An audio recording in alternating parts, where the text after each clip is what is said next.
Ladies and gentlemen, boys and girls, children of all ages, my name is Bill. We are BSing Sports, and we are happy to be here again. It is Thursday, our third show of the week.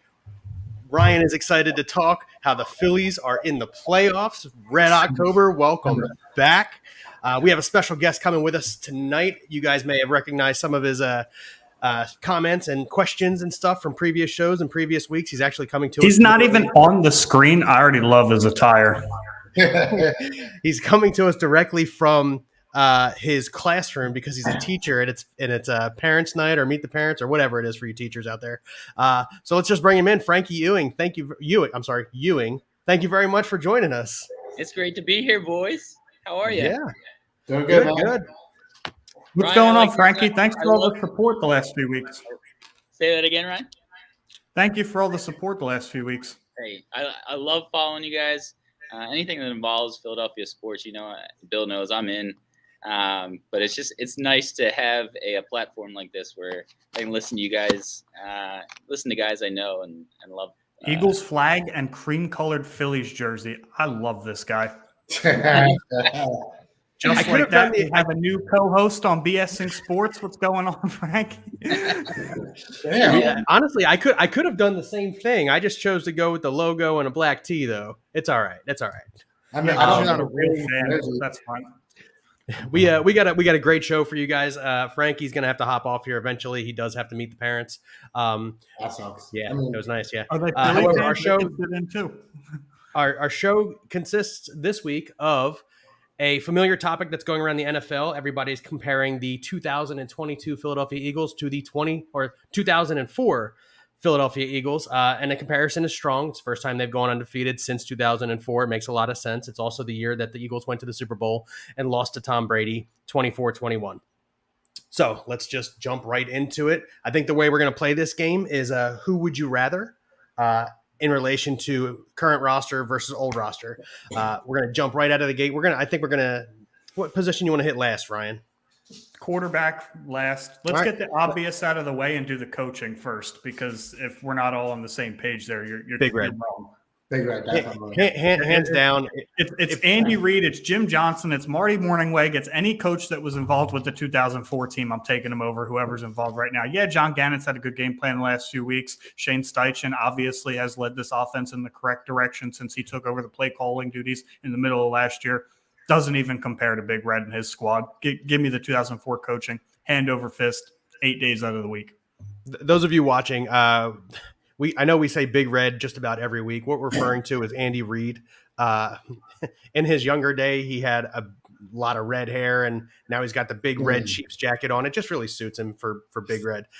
Frankie, what are you feeling? How about that coaching staff? So I couldn't agree more. I mean, you look at the coaching tree alone, and it's just stacked with guys that obviously became head coaches at some point in their career, and for good reason. They were good at what they do. Guys like Jim Johnson, like spearheading the defense. You had Steve Spagnuolo under him. Sean McDermott, he's coaching the Bills now to a Harbaugh was the special teams coordinator, I think, too. Harbaugh was the special teams coordinator. Yeah. You look at him, and he's done really well in Baltimore. But across the board, Brad Childress was on our staff at that point. Pat Shurmur. all these guys. I mean, and Juan Castillo, Riverboat Ron. We mention him all the time. Now that's where I'd probably lean towards today's offense. He was the offensive line, or no, he was defensive coordinator later on, but he was the offensive line coach at one point. And he was the offensive line coach that year. Yeah, and you look at what the offensive line is today. A lot of that is due to the fact that we have. I'm drawing a blank on his name right now.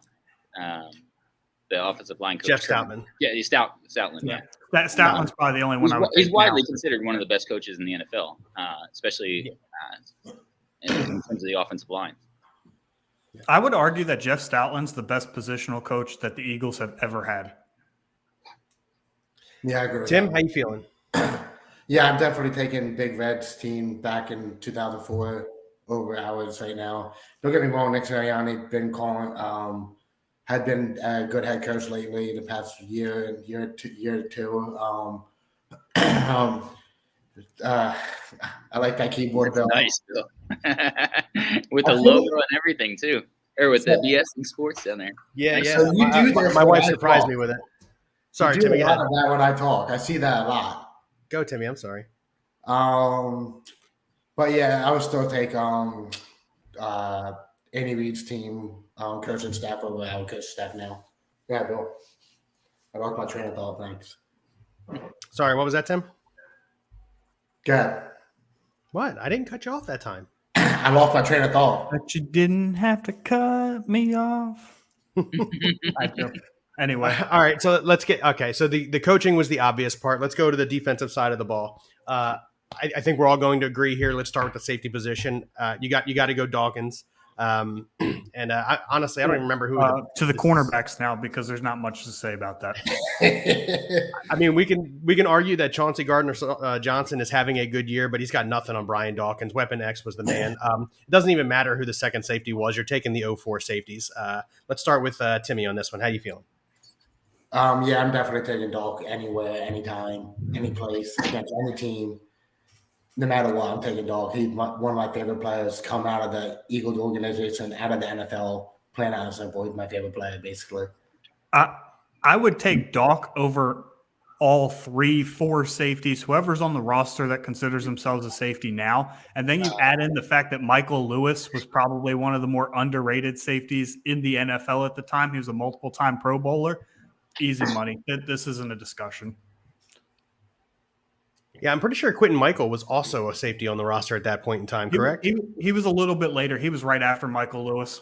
He was on the roster. He was on the roster. Yeah, he was on the roster, but as a special teams player. Yeah, he didn't make a name for himself until a couple of years later, and he made the Pro Bowl a couple of years later at that too. So, but I agree with you guys 100%. I mean, B-Doc is a generational player. We were fortunate to be able to watch him for most of his career here, and very few safeties that ever played the game that are going to be on the level that Brian Dawkins was. Weapon X. Yeah, I agree. A little bit more of a discussion about to come up here in the other defensive backs. I'm talking the corners position. So obviously in 2004, you had Lito Shepherd, Sheldon Brown. 2022, you've got Darius Slay, James Bradbury. So I'm just specifically talking those sets of corners. Ryan, who you got? I'm taking today because you failed to mention one name, and it's Avante Maddox. Avante Maddox. Joselio Hansen, I think he was the slot corner around that point in time. He was probably a few years after. I don't think he was on the roster then, but I think Avante Maddox is the real difference maker. The fact that I can't remember the slot corner's name at that point in time says it all. Now, granted, the NFL was played a little bit differently. There weren't as many 3 wide receiver sets back in those days, so you didn't really have as many nickel and dime packages on the field, but that third corner, Avante Maddox, for me, as a positional group, makes the difference whole. Lito Shepherd is one of my favorite cornerbacks because he has 3 career interception return for touchdowns. All 3 of them are against the Cowboys, so you really can't hate the guy for that. But as a collective group, go ahead and give me the 2022 corners because they have 3 very solid corners instead of just 2. Frankie. I mean, that's a good point. The difference here in what Ryan mentioned is the way the offenses, the way they organize themselves today versus the game in 2004 being very different. Most teams run out of a 3 wide receiver set. So having that slot corner a strong one at that with Avante Maddox is invaluable. And we see now how his strength lies with being in a slot corner position as opposed to being on the outside. Given he's a good cornerback, but when you move into the slot receiver, we've seen him excel in that position, and it allows Darius Slay and James Bradberry to do their work on the outside. In addition to that, talking strictly on Avante Maddox, it doesn't matter who he lines up against. It's like, for whatever reason, when he's playing the slot, he just absolutely dominates. It doesn't matter who's there. I know he didn't play this past week against Christian Kirk, but I know that he probably would have shut them down. But Justin Jefferson, again, on the Vikings, played the slot a lot against Avante Maddox. And I know Darius Slay was over there a lot, but couldn't help but notice Justin Jefferson had a bad game. It's just worth pointing out. Tim, give me your opinion. Yeah, I gotta go with the 2022 corners. Like Ryan mentioned before, Maddox, he's been a big part of our corner situation, especially in the slot area. He'd been playing his heart out every game. Unfortunately, he was hurt last week, but still, he's still playing his heart out. He should be back this week, I think, against Hollywood Brown. So yeah, give me the 2022 corners. So let me ask you guys this real quick. First off, thank you for checking in, talking 215. If you want to hang around the whole episode, we are talking the Phillies as well. Cardinals ready to take 3 L's against Philadelphia teams this weekend. Let me ask you guys a question, though. So Lito Shepherd's best remembered for his touchdowns against the Cowboys. Sheldon Brown's obviously remembered for his hit against Reggie Bush, amongst other things.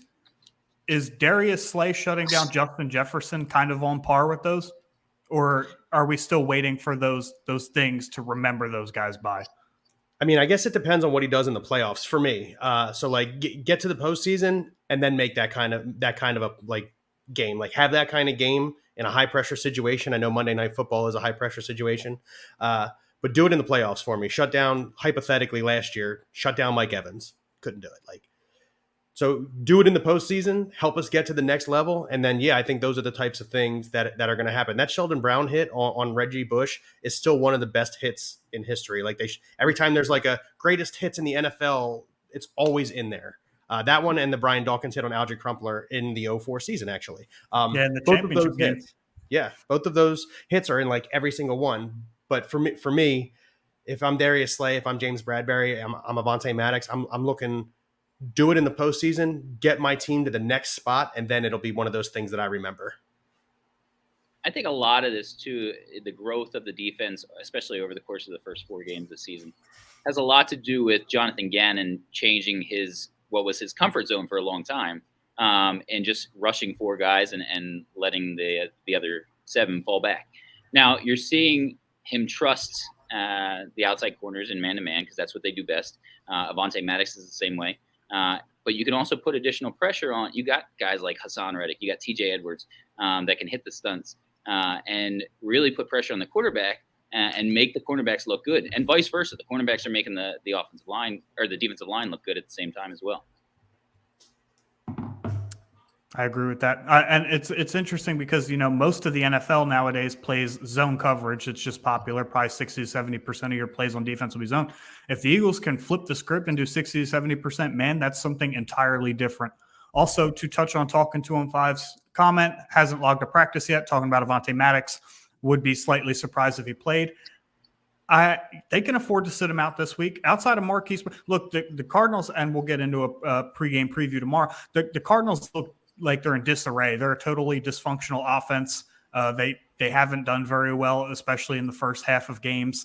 I wouldn't be surprised if they sat him out again. Look, Marquise Brown slightly plays more on the outside than he does on the inside. Let Slay and Bradberry do their job. Losers play zone. Exactly. and listen, I realize that it's like a very generic comment from Talking 215. Losers play zone, but the reality of it is when you have 2 great coverage corners like the Eagles do in 2022. By the way, I'm also taking the 22 Eagles corners. What their strong points is, and I talk about this week in and week out, put your players in a position to be successful based on their talent. Slay, Maddox, Bradberry, as Ryan already alluded to, as Frankie alluded to, phenomenal coverage corners. Let them cover.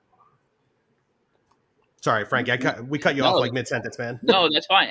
And look, they've shown that they can do it against some of the best receivers in football. I mean, obviously, you guys mentioned Justin Jefferson. Since that game, I mean, Terry McLaurin didn't do anything at all in the first three quarters. He got some garbage time receptions and he ate up some yards at the end there. But they've shown that they can do this against quality wide receivers. So it doesn't matter. I mean, if we can do it against Justin Jefferson, it stands to reason that we can do it against anybody.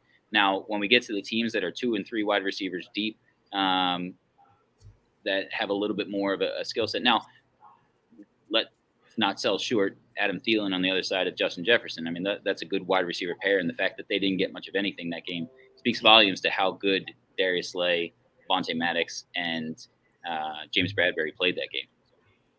Yeah, I'm right there with you.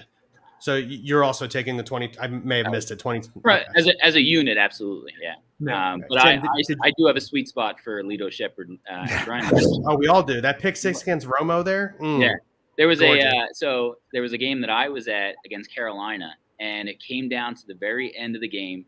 Carolina's within the 10-yard line, about to, looking as though they have a shot to win the game, and Lito Shepherd comes down with a game-saving interception in that scenario too. So there's a couple scenarios where I look back, and both Lito and Sheldon, while Sheldon didn't have the Pro Bowls to back it up, Lito and Sheldon were a dynamite pair together. And I don't want to sell them short in any way, but the team that we have and the unit that we have right now in our defensive backfield, at least as far as the corners go, are really, really strong, and I love it. Hey, listen, and part of this goes back to coaching. Jim Johnson was phenomenal at making players better than they really were. Yes. You're talking a linebacking core that for the most part wasn't super strong, but was, let's see, so in 2004, they were number 2 in defense. Bill, let me interrupt you real quick. Timothy Hawkins, don't forget Troy Vincent, Bobby Taylor. We're talking about the 2004 versus the 2022 team. So now listen, Tim, phenomenal players. Get with happy the program, they were Eagles.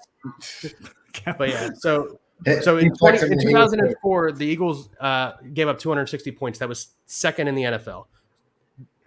Like, Jim Johnson knew how to put players in position to be successful based on their skill set. I talk about it week in and week out, and he was one of the best at doing it. Masters of third down blitz. And master of deception as well. I mean, he put guys in position, and offenses didn't know how to read the defense because you had safeties coming in for the blitz, you had corners coming in for the blitz. They knew how to hide their stunts and do it really well. Tim, did you give us your choice of 2022? Yeah, I said the 2022 is corners. Just want to make sure I'm getting everybody involved. That's all. We just discussed the linebacking core a little bit. Let's just jump right into the linebacking core. 2004, you're talking about Honey Jones, Trotter, Semino. That is it. Yeah, and this year we've obviously got. It's a different defensive scheme, so technically there are way more linebackers on the roster. But you're talking T.J. Edwards, Kaiser White, technically Hassan Reddick. Tim, I'll let you fire away first on this one. 2022 or 2004? Listen, I'm not going to lie to you guys. Before Tim fires away with this, I should address the elephant in the room on Tim. He probably doesn't remember much about the 2004 season. Seeing as Timmy, I think, was like 9 years old at the time. He doesn't remember much about it. So Ryan is younger than me, but Ryan has way better, more knowledge than I have. I'm not going to deny that. So I don't remember the linebacking core that much, but I do remember that Super Bowl game, and they played hell of a game in the Super Bowl against Tom Brady. But I think I'm going to go with the 2022s because I know more about them right now than I do in 2004. So hopefully you guys can change my mind. Damn it, Jake. You stole the words right out of my mouth. Go ahead, Frankie. So we talked about how Lito had a sweet spot, a spot in our hearts. Jeremiah Trotter is one of those guys I looked at as the leader of our defense. And you saw what he did in Jim Johnson's defense versus the 2 years that he went to Washington, and he didn't do much of anything. Now, given he got hurt, I think, one of those years, but he came back to Philadelphia, and he looked like the Trot of old as well. So it shows you what the scheme of a defense can do and what the defensive coordinator and how they position their guys has a huge impact on the way these guys play. So Jeremiah Trotter will always – I wish I had a good throwback jersey for Jeremiah Trotter because he, along with Brian Dawkins, those two guys, I love defense. I love watching defense. And those two guys were just smash mouth, run up, smash him in the mouth kind of guys. And I love that. They didn't hold back. The Axeman, he was constantly in the backfield all the time. That said, I mean, Dhani Jones and Mark Semino, like as a Ike Reese. Yeah, Ike Reese. I mean, he was primarily a special teams guy, but Yeah. Jesus. yeah, but He was on the roster. I don't. Again, look, Ryan mentioned how they were second in the league as far as points allowed. So obviously a strong defense, and it has to. A lot of that has to do with your linebackers. But I mean, as a group this year, I love the guys we have in place. I love T.J. Edwards. I love his nonstop motor. Like, he's all over the football field. Kaiser White, he's new, but I like what I've seen from him at times. He's shown flashes that he can get to the ball. Second on the team in tackles. Yeah, exactly. He had 144 last year. He was a beast for the Chargers. Now, Hassan Reddick got off to I don't want to call it a slow start, but you didn't see him much or hear his name much in the first two games. But look what he's done the last two. I mean, it's just he got off to an inappropriately used start. Yes, there you go. So and again, a lot of that falls on the scheme or the defensive coordinator and putting him in the right spot so that he can succeed. Now we're starting to see, as we put more pressure on the quarterbacks, all right, the offensive line has to make adjustments to the blitzes. And this is where Hassan Reddick can really come around the edge and make a lot of noise. And listen, he showed it against the Commanders 2 weeks ago. He showed it last week against Trevor Lawrence. You're 100% right. We already called on Timmy. Ryan, fire away. So because I am the youngest here, I will bring up my earliest and most distinct memory of the Eagles, and it is Rondé Barber taking an interception 90-plus yards back in the 2003 championship game. That's my very first Eagles memory, so that one stings a little bit. I don't remember that line. Yeah, McNabb got picked off 3 times that game. I think it was not good, including that one for a touchdown. They weren't ready for the Bucs that game. Everybody assumed because it was snowing in Philly that the Buccaneers weren't going to be able to handle it. 0-27 in snow. Buccaneers had a fantastic defense. Under 40 degrees, they had this record that Tampa was 25, 27. It was. They kept on playing that over and over and over again. What was it, in the high 30s that day or something like that? So it's not like the weather was a huge impact. And we were we came in ill prepared. You're absolutely right. And credit to them. They had good players across the board. But except for quarterback. Yeah. They had a game. Brad Johnson. Hey, my bad. But yeah, in that kind of scenario, I look back at that as they were ill prepared. So that to touch on that, but I'm going to have to agree with our counterparts at Talking 215. I'll take the 04 linebackers simply because in that period, in that era, those linebackers were better at what they did than what the linebackers are doing now today. Now, don't get me wrong. I love the linebacking core we have. It's the best that we've had in years. Kaiser White and T.J. Edwards are flying all over the field. We have Nakobe Dean, who is still young. That's the main thing with this linebacking core like today is that they're very young. There's a lot of inexperience. There's a lot of growth that still needs to happen. Jeremiah Trotter played in Philly 3 separate times, actually. He was in Tampa as well as Washington, I believe it was. And he looked good every time he came here. Dhani Jones was one of the better, outside linebackers in football, probably one of the more underrated ones myself. Mark Semino, fantastic linebacker. Those guys flew to the football. When there was a running play called, they flew to the football. It was a fast flying, and the linebackers were all over it defense, and that's what they did. So I'm taking the 04 ones, but I think that the 2022 ones, when their careers are over, we'll have something to say about that. Yeah, and so Tim Hawkins just said it, like full of potential in the 22 group. But I'm with you, Ryan, and I'm with our counterparts over there talking to especially since we've already established we're taking the Jim Johnson coaching staff anyway. I'm taking his linebackers. I'm also going with the 04 linebacking core, as Ryan already alluded to and outright said. Derek Burgess. I'm sorry, that's a defensive end. We'll get there. Mark Semino, Jeremiah Trotter, Dhani Jones. The whole defense was put in positions to be successful based on their skill set. That goes back to the coaching. It goes back to the scheming. As Ryan also said, Hassan Reddick was misused the first 2 games of the season, and it showed like stuff like that is important. Coaching is important. So for me, the production that we know we got out of the 04 team is better, and I would take them based on that versus what I don't or have not seen yet of the 2022 Eagles linebacking core. Listen, in 16, 17 weeks, I could have a very different answer. But for me right now, it's the 04 Eagles. It'll take a couple years for me. I think if the linebacking core this year even has a fantastic year, which I fully expect them to, it'll take a couple years for them to catch up to. Trotter was just a leader, man. He was like That's a true. quarterback on defense. Yeah. And I think Gannon learning on the job, and I feel like that's what he's doing. He's learning on the job both last year and this year. It's not going to bring out the best of these guys initially, but as he continues to learn and find out what the strengths of these guys are, they're going to continue to show that they have the skill set. We know they have the talent.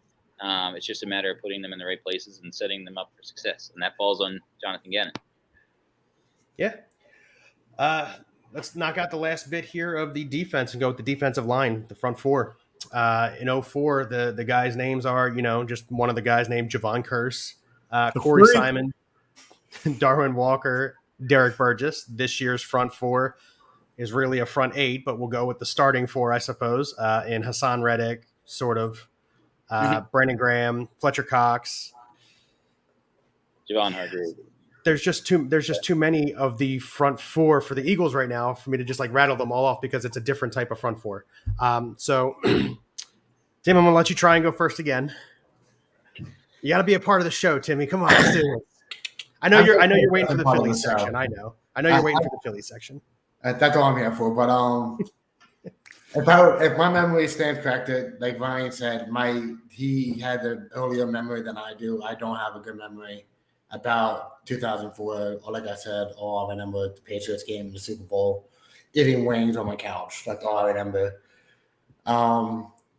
But from my understanding, they played very well as a group in 04.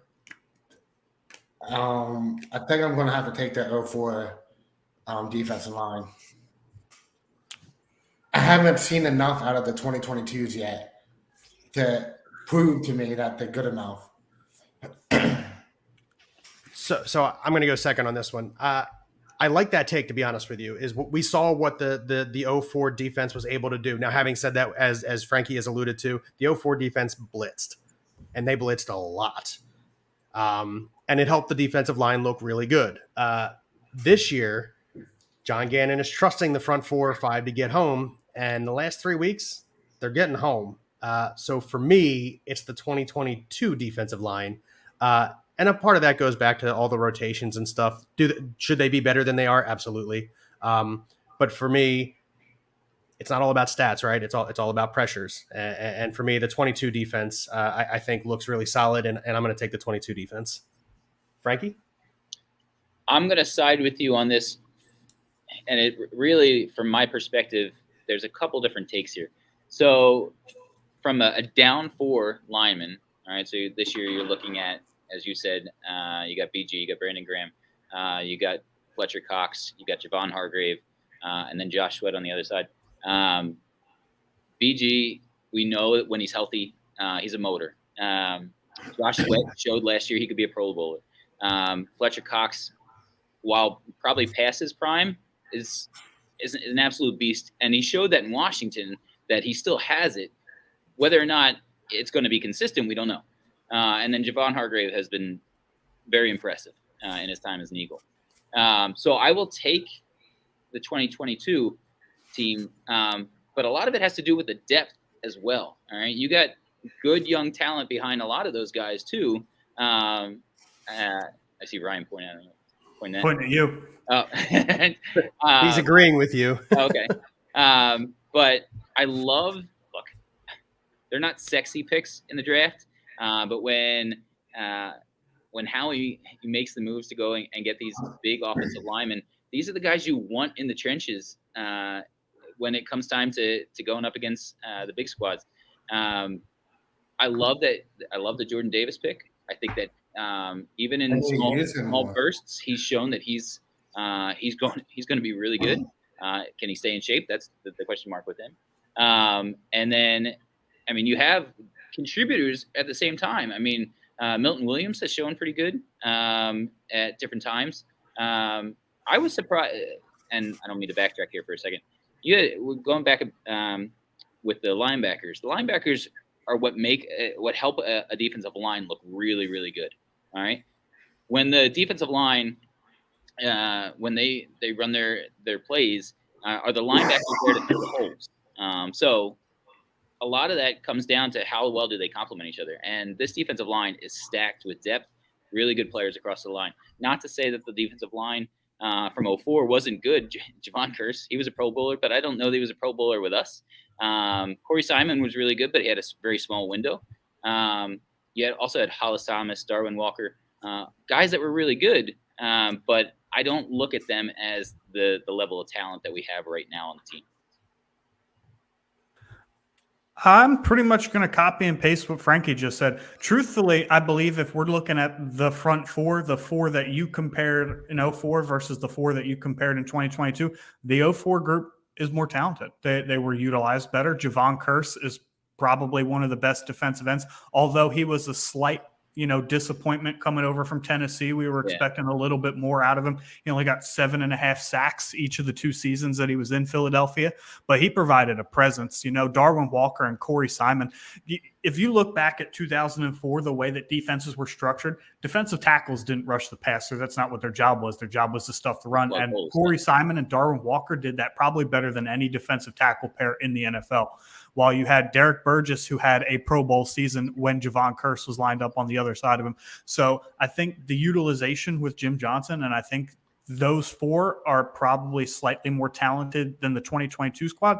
However, because of the key word that everybody has thrown around now, and that is depth. If you gave Jim Johnson 6 or 7 pass rushers that this defense currently has right now, he would go ballistic. Nobody would score more than 2 touchdowns a game on that team. It would be insane. I'm taking the 2022 squad simply because the depth that they have overtakes the slight loss of talent. Now, I truthfully believe Fletcher Cox is the singular best defensive lineman out of both groups. I think he's going to be he's going to be the Hall of Famer one day. But give me the 2022 group simply because of their depth.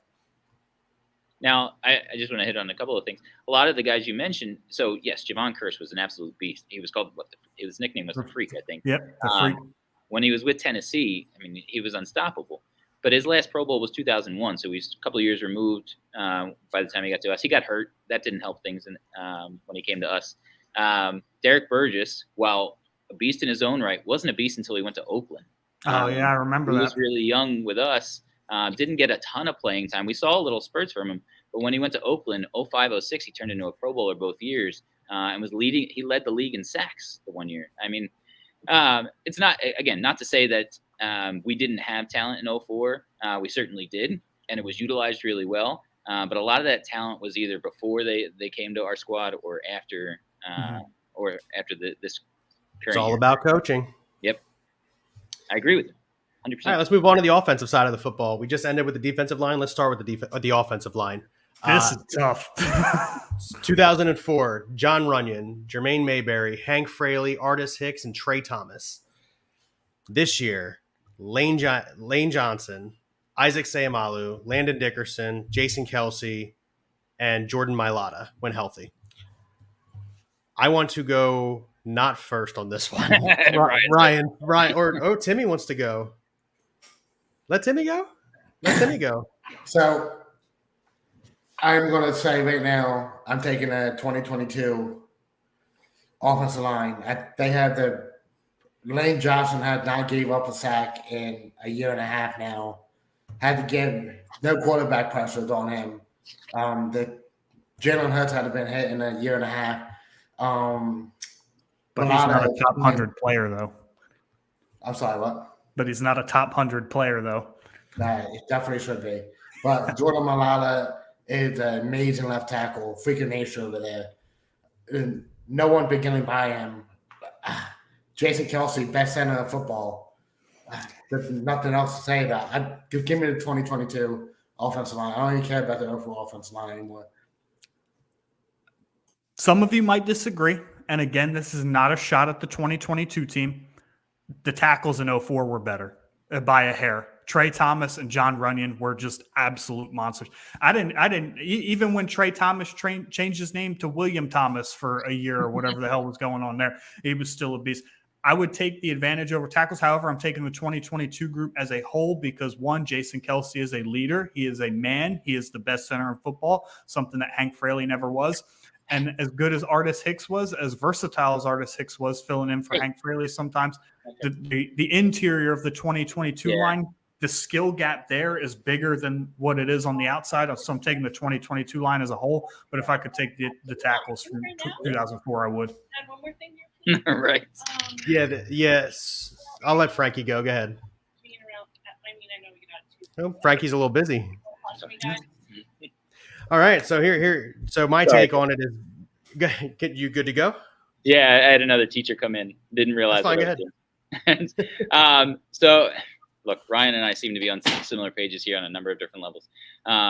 The exterior part of the line, Trey Thomas and John Runyon, were as good as it gets. I mean, you look at who we were facing on the defensive side of the ball at times with Strahan. Strahan, he was an absolute beast in the league, but when up against Philadelphia, it seemed like John Runyon had his number. And the same thing could be said on the opposite side with Trey Thomas. I mean, you weren't getting around the outside on those guys. Now, it's funny because I was going to show you earlier today, a friend of mine sent me a tweet that said Landon Dickerson right now has the best rush block rate and then the best pass block rate of any guard in the NFL. He's number one in both categories. Now, am I ready to crown him as the best guard we've ever had? No, he's still young.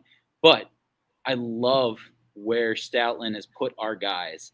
So even when a guy comes down, and again, this comes down to coaching, all right? But when a guy goes down, these guys step up, and it's almost as if we're not seeing any issue whatsoever. Now, Mailata, you hope to God that he's healthy, because I think there's certainly a drop off between Jack Driscoll or whoever's backing him up. But I love the squad as a whole, at least from the offensive line unit. Give me this year's squad as a whole. It's hard to argue against Trey Thomas and John Runyon, but from one side to the other, I like this line. Yeah, Donovan McNabb got sacked 32 times in 2004. And listen, I know that's not entirely on Donovan McNabb, or not entirely on the offensive line, and it's got a lot to do with Donovan McNabb holding onto the ball too long. But it's also the year Donovan McNabb had his best possible wide receiver in Terrell Owens. Another conversation we will get into.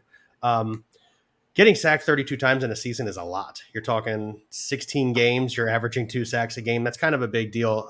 To this point, I believe the Eagles this season have given up 4 sacks total, and all 4 of them have been Jalen Hurts, not necessarily mistakes, but all 4 of them were Jalen Hurts holding onto the ball too long or trying to make something happen in a don't make something happen area. And it just looks better for the 2022 Eagles offensive line. So for me, I agree it is the 2022 Eagles offensive line, but man, I've met John Runyon. Talk about a massive dude.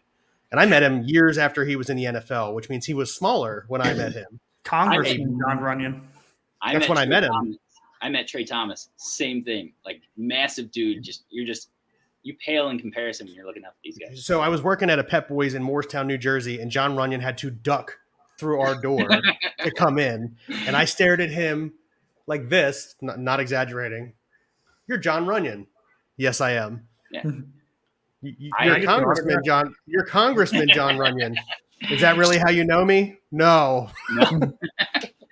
But yeah, true story. I met John Runyon, absolutely massive. Came in with one of those huge Denali Escalades, needed an oil change. But regardless of all that information, yeah, absolutely massive dude.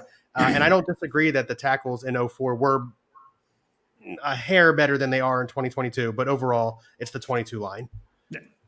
All right, let's get these next 2 out of the way so we can do the quarterback. That's going to be the tough one. These next 2 are easy as hell. All right, let's go wide receiver. Ryan first. 2022 as a group. Terrell Owens obviously is the best wide receiver the Eagles have ever had for a single season, but as a group, this isn't a comparison. I'm not taking the gap between Devontae Smith as our number 2 receiver and Todd Pinkston and James Thrash and all them other dudes that were just absolutely disgraceful to the game. Hold on now, man. First round pick Freddie Mitchell was there too. Oh yeah, 4th and 26. My bad. Yeah, give me 2022. as a whole group by the widest of margins, although Terrell Owens probably, keeps this from being a complete blowout because single-handedly he's the best receiver out of the whole comparison, but not close. Go ahead, Tim. Yeah, man, you took the words right out of my mouth. T.O. definitely has the upper advantage on A.J. Brown, but at the whole group of 2022. For now. It could be for now. Let's not do that. It's not for now. A.J. Brown's been in the league 4 years. Let's not do that. But yeah, give me Devontae Smith at the wide receiver 2 over anyone else. Even Quez Watkins at the wide receiver 3 doing his thing, deep passage from Jalen Hurts. I like the 2022 over more than anything. I'm also taking Dallas Goedert over both L.J. Smith and Chad Lewis. Let's get that out of the way too. I think everybody's going to agree on that. Yeah, I don't think we need to really harp on that too much. Now, listen. Chad Lewis came up big in some games. Let's not act like he didn't. But Dallas Goedert is definitely a better talent. I'm glad we got the tight ends out of the way just like that. Frankie agrees with us on wide receivers because there's no way he can at this point. You're 100% right. Listen, A.J. Brown, Devontae Smith, Quez Watkins, these guys are definitely closer in comparison than the Owens and then the complete drop-off to Pinkston, Thrash, and Freddie Mitchell. The wide receivers is a definite win 2022. I was not serious when I said A.J. Brown is on the same level as Terrell Owens. The dude was a freak of nature. If he could have kept his mental stuff squared away, he would have easily, no questions asked, been one of the best wide receivers in football history. Frankie's short on time, so we'll keep that debate, but was he really crazy? Because Donovan McNabb turns out he's the enemy in that one. Wait, are you asking me a question? Was he really crazy? No, you can answer real quick. Yeah, we'll save that debate for another day, whether it's Donovan McNabb or Terrell Owens. But wide receiver group, who are you taking, Frankie? So as a group, we're gonna have to go with this year's squad. Look, T.O., as Bill mentioned, is I think even with the craziness, was still one of the best wide receivers of all time. And it spanned over years, if not more than a decade, where he was one of the, if not the top receiver in the game. That being said, A.J. Brown, the story is still being written. We still have a lot of time to determine whether or not he becomes an elite. I think he's on the cusp of being elite. What is he, top 10 receiver or so in the NFL? Yeah. But Devontae, I think, is a huge complementary piece where T.O. didn't have that. Todd Pinkston and Freddie Mitchell. As fun as Freddie was at times, there was no highlight reel minus 4th and 26 for Freddie. Whereas I think Devontae, you're going to have as long as he has a counterpart like A.J. Brown, you're going to see 1,000-yard seasons fairly regularly from Devontae Smith. I think that we didn't talk about tight ends yet, but from a receiving standpoint, we briefly ran through those while you were away. It's another easy one. L.J. Smith and Chad Lewis are definitely not better than Dallas Goedert. No, from a receiving standpoint, absolutely not. No. And it looked like L.J. was going to be. But when you put all of those receiving options together, it doesn't matter if you have my little sister throwing to them at times. They could probably succeed. You have monstrous guys to throw to. Not to say that Devontae's a monster, but the skinny Batman – he's one hell of a player when he gets out there in the open field. So he becomes a huge threat. Quez Watkins is a depth guy, but can he stretch the field? Absolutely. And when he hasn't caught 50-yard passes, he's drawing PIs left and right too. So I love what I've seen out of the given it's 4 games in, but I love what I've seen out of the receiving corps so far this season. Frankie, how much longer you got? I got about 10 minutes or so. All right. Let's do running backs real quick. Frankie, you go first. All right. So, Don't leave me alone here, Frankie. Come on. This is going to make or break our friendship. I'm going to 04. No question about it. B. West, and all props to Shady during his prime, but B. West was the best running back we ever had. From an all-purpose back, you could put him anywhere on the field. It didn't matter. He was going to tear defenses apart. I'm looking back at stats from 04, and he had multiple 100-yard receiving games, a ton of 100-yard ground games. And we threw him back there to return kicks every once in a while, too. He saved a game against the Giants at one point. That's right, yeah. There's no question in my mind, that Brian Westbrook is and belongs in the Eagles Hall of Fame for good reason. He also bailed out Deshaun Jackson twice after he dropped the football Oh, from the yeah. 1-yard line. On the goal line, yeah. Timmy. Wow. Yeah, I'm going to have to go with Frankie. He mentioned how good he was, a couple 100-yard games, receiving more, running. Give me Brian Westbrook all day long. Don't get me wrong, Miles Sanders has been good this year, but he had done nothing else in the last 4 years. So I get 3 years, I'm sorry. So yeah, give me Brian Westbrook. Ryan. It's 2004, and this is one of those where you could make the argument that the 2022 room is better, but the gap between Brian Westbrook and everybody else is just so incredibly large that there's no way any amount of depth could make up for it. That and Correll Buckhalter didn't suck. He just couldn't stay healthy. He was never on the field, but he was a versatile weapon in his own right. So I don't really hate him too much for that either. He just couldn't stay healthy. Are you saying you weren't a big, huge Reno Mahi fan? God. Not even as a kicker. But it's worth Dorsey Levens was on that 04 roster. Okay, so I Dorsey still would Levens have rather Dexter Wynn take kicks. Dexter Wynn or J.R. Reed versus Reno Mahe, dude. Jesus.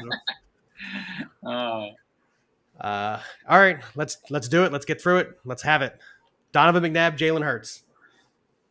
Strictly Timmy. speaking, from 04 versus 2022, correct? Or are we talking 04, 2022. Timmy. In 04, you mentioned Donovan McNabb got sacked 32 times. And It's not entirely on Donovan McNabb either. What? It's not entirely on Donovan McNabb either. You're right, but it sounds like he turned on the ball too long. He's a little bit inaccurate to me. A little? Still, You mean you don't like his throws in the dirt and him going like this after? no, I don't. At least with Jalen Hurts make the bad throw and then other people's hands. I'm much rather have that than. I'm going to disagree. Give me Hurts. Yeah, give me Hurts. Ryan. Give me Hurts quite easily. And I say that because Donovan McNabb is not a good quarterback, man. Let's sit here and be honest with ourselves. Oh, he thinks he's a Hall of Famer. Andy Reid, Donovan McNabb's not a Hall of Famer. 2004 versus 2022. Andy Reid made Donovan McNabb so much better than what he actually was. Now, granted, Donovan McNabb's 2004 season was the first season ever a quarterback threw more than 30 touchdowns and less than 10 interceptions. I get that. But he's a product of being put in a better position with the way that Jalen Hurts is playing this year. If he was given Andy Reid, good God, he would look like Patrick Mahomes, who was significantly in any season better than Donovan McNabb. So it's Jalen Hurts, strictly spaced on the seasons by like a wide margin. In my opinion, I think this isn't that close. Frankie. Sorry, I'm going to have to disagree with you on this one, Ryan. Okay. I knew we would. Now, okay, so look, Jalen is 3 years into his career. Donovan at this point was 6 years into his career. Donovan had just led his team to 3 consecutive NFC Championship games. And mind you, he didn't have T.O. We already talked about the tight ends that were on the field with him. He had guys like Freddie Mitchell, Todd Pinkston, Nay Brown. I mean, you could rattle off the laundry list of guys that were just inefficient, yet Donovan was leading them every single year. Now, given Brian Westbrook is a nice piece to have and really, really great. But the most important position on the field is at quarterback. And you don't get to 3 consecutive NFC championships, 4 if you include 2004, if number 5 isn't on the field. In terms of the quarterbacks that were in the league at that point, he was a perennial Pro Bowler for a reason. And it wasn't just because of his feet or his athleticism. He had plenty of games where you could say he wasn't an elite quarterback, but he was really, really good and while not Hall of Fame worthy, still amongst the best in the league year in and year out for a long stretch of time. So while Frankie was talking, if we're going based on career, I probably would take Don McNabb. And even if the Eagles go 500 for the rest of the year, I'd probably take McNabb. But the trajectory that Hurts is on this season compared to 2004 McNabb is wide for me. But if there are other factors for that, then yeah, well, I'd probably. And what's funny is I did a 4-game comparison to the first 4 games of the season. Now, that season, obviously, Donovan went on to continue to do great things. But it's wild how close their stats are as it stands right now. Both were at just above 1,100 yards through 4 games. Both accounted for 10 touchdowns.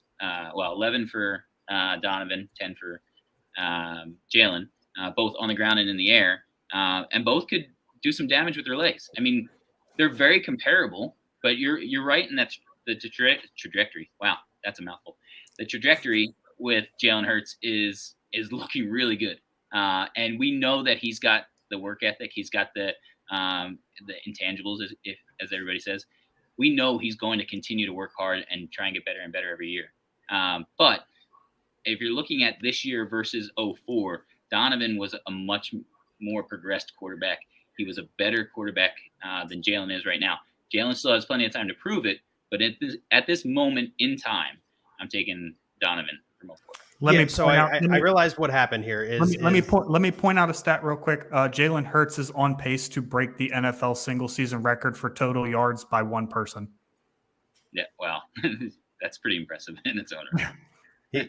He is, and that's wonderful. I realized what happened while Frankie was talking is as we've already alluded to during this show, Ryan and Timmy are younger than Frankie and I. Frankie and I got to witness Donovan McNabb. We got to see him live. We got to see. Don't change that stance now. You said just Timmy. I remember Don McNabb's prime days very well. Don't go walking backwards on that stance now. He is not doing what Jalen Hurts is doing right now. Timmy was 9. I was in Jacksonville for the Super Bowl that year. Not to say that I was in the stadium. I was just outside the stadium. But I made the trip down there because I thought we had a legit chance to pull it through. I also thought I had tickets in hand at the time. Didn't work out. But all the same, I knew that going into that Super Bowl that we had a better than decent chance to pull it out. I would agree with that. I remember feeling that way during the Super Bowl, going into it. Every newspaper said Dynasty versus Destiny. I remember the whole thing. And guys, I apologize. I do have to go now. Go ahead. Hey, Frank, thanks for coming on. We really appreciate having you. Thank you guys very much. This was really awesome. I do remember that the 04 season. I know the trajectory that Jalen Hurts is on. And it's a lot closer than I think Frankie made it sound. I am still going to go Donovan McNabb on this one. Yes, he threw the ball in the dirt a lot. Yes, after Terrell Owens got hurt, he was pissed off that people were saying they weren't going to win because Terrell Owens was hurt. He complained to the media. He complained to the coaching staff. He caused the problem with Terrell Owens. But in 2004, Donovan McNabb, was only 300 for 469. What's that? 70% completion percentage, 3,800 yards. As Ryan already said, 31-8 touchdown interception ratio. He rushed for 41 times, 220 yards and 3 touchdowns. That's a phenomenal season for a quarterback, especially one who loses their best wide receiver. And I think it was week 14. I don't know for sure it was week 14. I know it was the Cowboys. It was a dirty tackle, the whole horse collar thing. I get it. But that was a good season. And I hope that Jalen Hurts at the end of the season makes me change my mind. We can redo this show at the end of the year. That's another thing is we're comparing 4 games to a whole season right now. Correct. So I would love to revisit this exact topic at the end of the season, see what the Eagles do this year, and then we could talk about it. But for me, it's McNabb right now. We need to have Frankie on more often. That dude knows. I do like Frankie. Yeah, we can have him on more often. He's probably not listening because he's got to do his job. How dare you have a job? But yeah, we are going to take like a 2-minute break here. Hold on. Let me talk about this real quick. This is kind of like this past Sunday night game. Yeah, they only lost by a field goal. Did you really think at any point when the Patriots went up 24-14 or 24-10 actually, that the Eagles had any chance to win that game? No shot. Even when Greg Lewis caught that touchdown in the end and they went down by 3 points, the game was over. It was a lot wider. For what it's worth, McNabb drives him down the field, the whole throw up, puts the ball in Pinkston's hands in the end zone, and it goes right through, and it's an interception. McNabb put him in a position to win that game. To be fair, McNabb got picked off 2 other times that weren't wide receivers' fault. That is true as well. But at the end of the game, my big beef with McNabb was he never took any responsibility. That's fair. Outside of this corny stuff here in the middle of the game, it was always somebody else's fault with McNabb. Like, I just couldn't I can't get past that. Like, own up to it, man. And then the fact that there are multiple reports saying he was out partying the night before the Super Bowl, like showed up to the locker room hungover that day, thrown up on the – man, I got all kinds of – McNabb could have been so much better. He just didn't care. He got a paycheck, got his endorsement deals, and was fine with that. Campbell's Beefy Soup. Before we move to the Phillies, What's your pick for tonight's game? God, they both freaking suck. Just Give me the mark Cowboys. 0-1. Just mark me 0-1. I'm not even picking. No, I'm just Give me kidding. the Broncos. Give me the Broncos, man. Just because Give me the Colts are probably one of three teams, Chicago and Carolina being the other two that I'm just not going to pick ever again. Until And they show me JT is them. out. With JT out, Yeah, I'm good. Give me the Broncos. Give me the Broncos in a really terrible, low-scoring punting affair. That we'll watch because we're fans. Yep. All right, Ryan, do your little intro thing. Give us a few minutes to catch our breath and then run right into it. Ladies and gentlemen, drum roll, please. The moment that we have all been waiting for.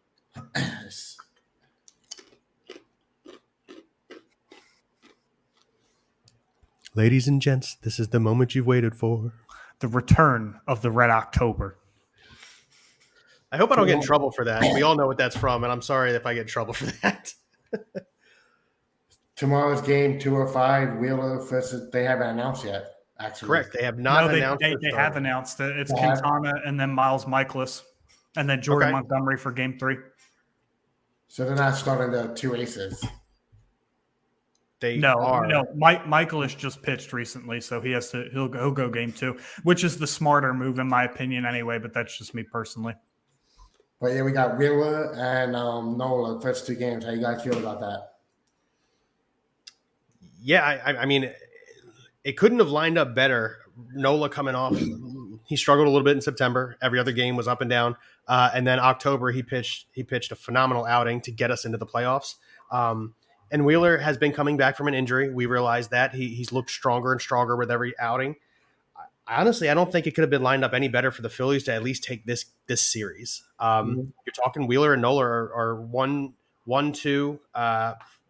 One of the better 1-2 punches in the MLB. I'm not putting down Quintana. I'm not putting down Nicholas. They both have had really good seasons in St. Louis, and it's gonna really show. I think it's gonna be a good series. The Phillies obviously win the head-to-head during the season, but in terms of pitching, it lines up really well for it to be Wheeler Nola 1-2. Yeah, so in his last 22 innings against the Cardinals, Zach Wheeler's given up one run, including a pair of 7-inning shutout games in his last two starts. So I have full confidence that Zach Wheeler can get the job done. Although his road ERA as a whole is particularly inflated, it's a little bit above 4, if I remember correctly. I do believe that one of those starts was in St. Louis and that he did beat those bats.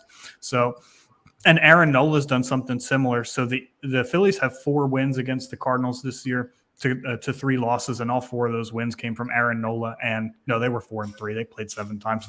No, I meant 2 games were in St. Louis. That's what I was trying to say. Yeah. Sorry. Oh, okay. Yep. Yeah. And Aaron Nola and Zach Wheeler combined for 4-0. So that to me, that says all that needs to be said.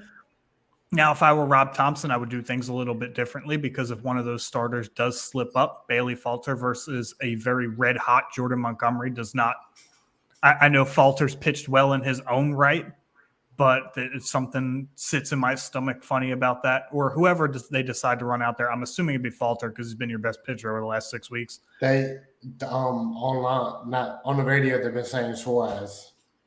God, that's going to be a disaster. I also think Suarez is a mistake. Listen, Ryan just said it right there. The last month and a half of the season, Bailey Falter has been your best pitcher. Aaron Nola has been hot and cold. Yeah, if he didn't pitch yesterday, I would have thrown him game 1, to be honest with you. Yeah, Aaron Nola has been too hot and too cold. As I already alluded to, Wheeler's coming off of the injury. Falter, the last month and a half of the season, has been your best pitcher. For me, I also think it should not be Suarez and it should be Falter. Now, I think Suarez's problem is he just isn't built to go a full season. That's not what he's meant to do. And we talked about this in the preseason show. We specifically said, we really like, it's cool that Suarez looked really good last year. We have to see if he can put it together for a whole season. And he did not. Flat and simple. He did not. So I think it's a mistake going with Falter as your 3. I also don't want Gibson as my 3. If Gibson makes the postseason roster, I'll be surprised. But I wouldn't want Gibson as I think he did. But I wouldn't want Gibson as my 3. You could argue Syndergaard. He didn't pitch really well in his opportunities here in Philadelphia. However, he does have playoff experience, so you could argue Syndergaard. He's pitched well out of the pen, though. So is Eflin. So For me, it's Falter, and I'm going to stand by that. But Tim, you didn't give us your opinion on it. Go ahead. You can continue the host thing though. That's fine. Yeah, I agree with you guys. I don't like Schwartz coming out of the pen out of game 3. I'm gonna try to have no other Thor instead of Falter too, because Falter's still young, isn't he? Yeah. Yeah. Tim Lincecum beat the Phillies in his rookie season. A good Phillies lineup. Twice. Madison Bumgarner beat the Phillies in his rookie season. Like telling me he's young doesn't cut it for me. Yeah, but that wasn't the first series where Tim Lincecum already had a couple games on the Bumgarner one was. Bumgarner got his first postseason start in a clinch game and beat the Ryan Howard, Chase Utley, Jimmy Rollins led Phillies. No, he started the series before that too. That was his first playoff because he was 21 years old, but he pitched in the series before that. Okay. Yeah, I'm gonna try to have Noah out there. A little bit more experience. That's it. That was my biggest thing from early on. And granted, Syndergaard kind of slapped me in the face and didn't pitch very well in his starts. But this dude has pitched in World Series games. I don't think anybody who has not played the game of baseball at any kind of high level can understand what that means. Like, he has been on that stage before. He has pitched it in the biggest games of the MLB season, period. People, and granted, 95% of the Phillies roster doesn't have playoff experience, and I get that. But for me, I'm still going Bailey Falter in game three. Honestly, like I said, I would do Falter in game 1. Obviously, he pitched yesterday, so that's not feasible. Bailey Falter needs to pitch game 3. The playoffs are all about who gets hot at the right time. And Bailey Falter got really hot at the right time. He's pitched very well over his last handful of starts, maybe 6 starts, looked fantastic. As Bill has pointed out here, Aaron Nola has had an up and down September, which is honestly an improvement from his previous Septembers because it was always just down.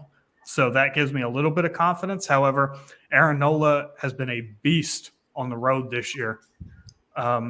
I would honestly have him go game 1 if he had the appropriate rest for me, or game 2 for the appropriate rest. For me, it would be Falter, Nola, Wheeler, but you don't really get enough time to customize the rotations like the way you used to with the newer playoff format. But this is what we got. I do have faith in Nola and Wheeler, so I don't think that this is a particularly long series. So that brings me to my next question. You think the Phillies are going to win the series? 2-0, and I think that there's going to be a total of 9 runs scored between the two teams in 2 games. I think these are going to be pitching battles. You got 2 of the best bullpens in the National League ERA-wise. You got 2 of the better starters and 2 offenses that really haven't done crap in the month of September. You think about the Cardinals, they kind of clinched the division pretty early and haven't played a meaningful game in almost 2 weeks, if you break it down like that. Once they clinched the division, they kind of went on cruise control. They were a little up and down. So I don't think that them playing a meaningful game in 2 weeks, they can all of a sudden turn it back on. And in the same breath, the Phillies have been fighting for their lives the whole month of September and barely scratched by. So, but I think that holds a little bit more weight than what the Cardinals have been doing. That in the seasonal matchup.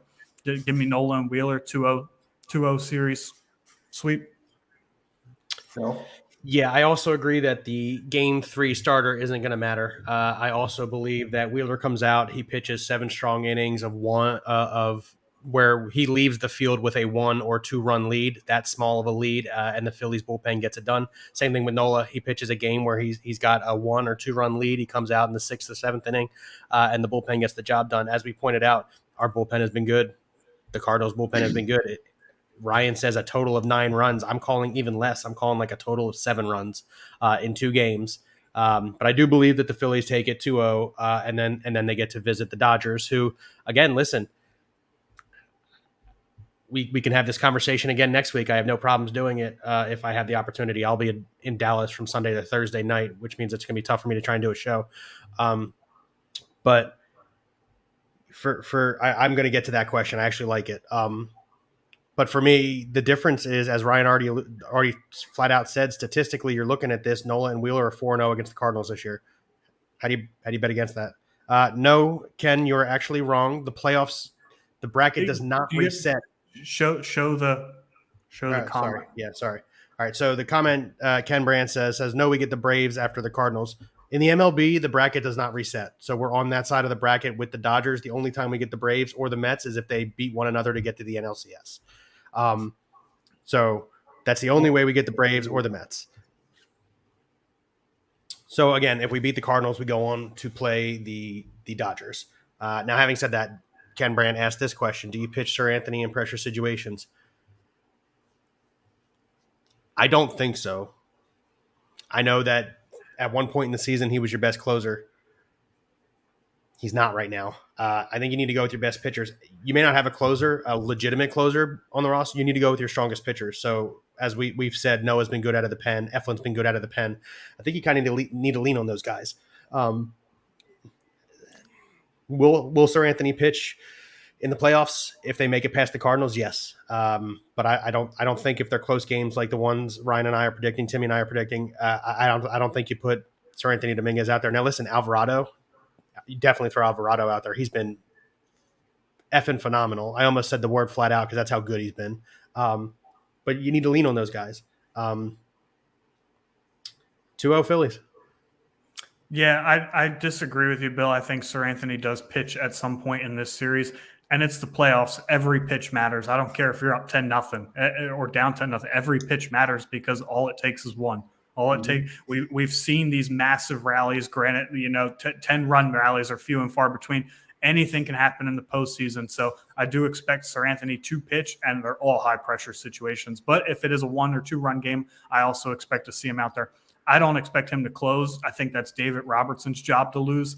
We're talking about playoff experience. We're talking about guys that have pitched in World Series games. That's David Robertson. That kind of experience is unmatched and unparalleled compared to almost the rest of the Phillies bullpen. So I expect him to be the 9th inning guy. However, Alvarado, as we're talking about Bailey Falter starting game 3 because what he's done recently. Alvarado needs to be your 8th inning guy. Mm-hmm. Absolutely. Ken Brandt also had a comment earlier asking, are they in St. Louis? All 3 games are in St. Louis. They all in St. Louis. I looked that up today. I actually agree with that too. I think traveling back and forth would be kind of stupid. Just make it all in one place. Yeah, they're trying to get the series over with quick, so you play the divisional round. It used to be the wild card was 1 game. So they changed the playoff format. They made it 3 games. They let an additional team in. Like, I get it. It's baseball, playoff baseball. You want to get as much viewership as you could possibly get. I get it. It doesn't bother me any. If the Phillies were better, the Phillies would be the home team, flat out. And you guys are incorrect. The Phillies 100% play the Braves, by the way. I was reading it earlier. The Phillies, the bracket doesn't reset. The Phillies are the bracket always reset it in baseball. It's lowest versus highest. Yeah, the Phillies are the lowest. Not lowest versus highest. It doesn't reset. You're right, but the Braves are lined up to play the Cardinals, so it doesn't reset. But you just got your teams wrong. Yeah. So I think the 6 seed would go to the 1 seed, right? No, it doesn't reset. Okay. So, yeah, like Ryan said, the Braves are because if seeds play out, the Cardinals would face the Braves. Exactly. So it's like an upset. So in wrestling, the bracket, 1 seed faces 16th seed. And then so you were half right. You just got your teams wrong. Yeah. Basically, it's the upset, and they're not counting for upset, basically. Look, I'm not terribly mad about playing the Braves either. The only team I really didn't want the Phillies to play was the Mets, and congratulations, we did just that. The Mets ain't making it to the NLCS. Nope. There's no way. I don't care how good they were in the regular season. They were probably the worst looking team in the playoffs. I mean, the Mets just met over the last in the last series. They blew it. They had a chance to close out the Braves, and they got swept. They didn't even come close. They got swept, and then they lost a potential, series winning game for them. And who did they just play? Not Houston. We just played Houston. Whoever their last opponent was. Yeah, the Mets have met, as Jake Biasato said on this show. They're going to Met. That's what they do. And cool, they did it. So we don't see them in the playoffs. That's the only thing I care about. Timmy, you didn't give us your prediction. Oh, 2-0. I agree with that, 2-0. Also, let's touch on this, and I'm going to bring this up. I do have another show tomorrow night, like way late in the night, so I won't even ask you guys. But how symbolic would it be that 2011 Cardinals team, while they hung around for a few more years after that, essentially ended the dynasty of Rollins, Utley, and Howard? The last thing that Yachty, Wainwright, and Pujols are going to see is the Phillies. That'd be amazing. Payback. Yeah, I would. As storybooks go, that's a nice wrap up for the Phillies, obviously. Especially because Pujols hit like 400 in that series with like 4 home runs. Or 3 home runs. He had a very good series. Wainwright didn't pitch. He was coming off of Tommy John. And Yachty, as we know, has killed the Phillies for years. Yep. Yeah, I mean, if you're recalling that 2011 series, outside of a Ryan Howard home run against Kyle Loesch and then Ben Rodriguez home run. Revere. No, I don't think it was Ben Revere. No, he played after. He played after. Yeah. Guy was number 10. I think it was Benny Rodriguez. I think it really was. Outside of 2 games where there were late inning heroics and home runs, the Phillies weren't in that series really. And it's unfortunate. Then the best game of the entire series is obviously Game 5. Roy Halladay is outdueled by Chris Carpenter, but 2 things. One, the Phillies had a 2-0 lead in that series. They totally blew it. They lost the last 3 games. They totally blew it. They had complete command of that series. And if it wasn't for a Cardinals home run in the 8th inning off of Ryan Madsen, I believe who it was. No, because Madsen was closing that year off of not Romero. I can't remember who the reliever's what name was. If it wasn't for a late Cardinals rally in Game 3, they had got swept. That the Phillies had total command of that series, and then they just. I might be thinking of a different series. That's my fault. And then, secondly, you said the name Benny Rodriguez. That's the dude from The Sandlot. I was about to say that. Benny the Jet Rodriguez. I'll look it up later, guys. I think you're talking about Sean Rodriguez. No, that's not right either. I've been in front of this computer all day. But yeah, I thought that was pretty. It messes with my brain. I apologize. Okay. Again, I might also be thinking of a different series. Yeah. You guys got anything else you want to talk about? No, I'm good. Go Phils, baby. Go Phils, yep. Go Phils. Philadelphia teams going 3-0 against Cardinal teams this weekend. So tomorrow night, join us at 6:15. We have our prediction show for this upcoming weekend in the NFL. As I've already mentioned, I will be in Dallas next week for work, so I will not be on the recap show unless I can find a way to take my laptop in addition to my work laptop and all the clothes I got to bring. But I don't think that's going to be feasible. I will try, but no guarantees. But yeah, again, join us here tomorrow at 6:15 for our prediction show. And as always, please feel free to comment, like, follow, yell at us. I don't care. Just interact. Ryan will yell at me. Yeah. Okay. No, I got the outro. Well then, Timmy, you got anything else? Go Phils. Go Phils. I like it. Thank you for joining us here on BSing Sports, where we do a little BS and we talk a whole lot of sports. Have a good night.